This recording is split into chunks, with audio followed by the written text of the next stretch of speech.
অনেক দিন থেকেই আমার একটা পাহাড় কেনার শখ, কিন্তু পাহাড়কে বিক্রি করে তা জানি না। যদি তার দেখা পেতাম দামের জন্য আটকাতো না। আমার নিজস্ব একটা নদী আছে, সেটা দিয়ে দিতাম পাহাড়টার বদলে। কে না জানে পাহাড়ের চেয়ে নদীর দামই বেশি। পাহাড় স্থাণু, নদী বহমান, তবু আমি নদীর বদলে পাহাড়টাই কিনতাম, কারণ আমি ঠকতে চাই। নদীটাও অবশ্য কিনেছিলাম একটা দ্বীপের বদলে।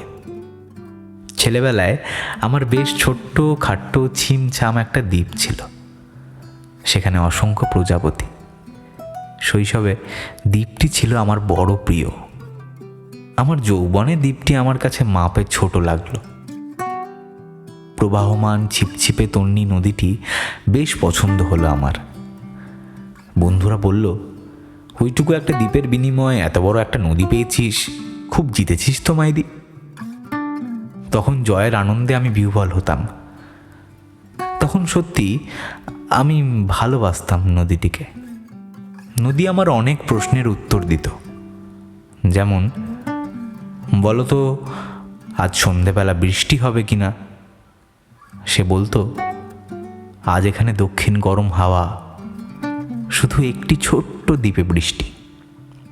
সে কি প্রবল বৃষ্টি, যেন একটা উৎসব। আমি সেই দ্বীপে আর যেতে পারি না। সে জানতো, সবাই জানে, শৈশবে আর ফেরা যায় না।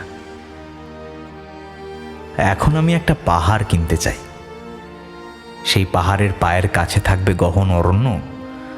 আমি সেই অরণ্য পার হয়ে যাব। তারপর শুধু রুক্ষ কঠিন পাহাড়।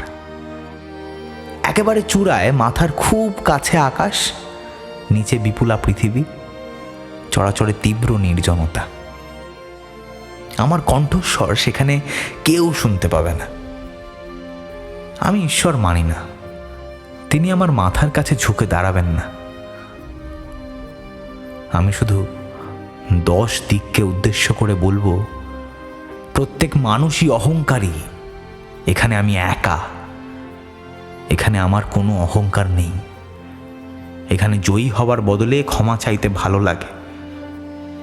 হে 10 দিক, আমি কোনো দোষ করিনি, আমাকে ক্ষমা করো।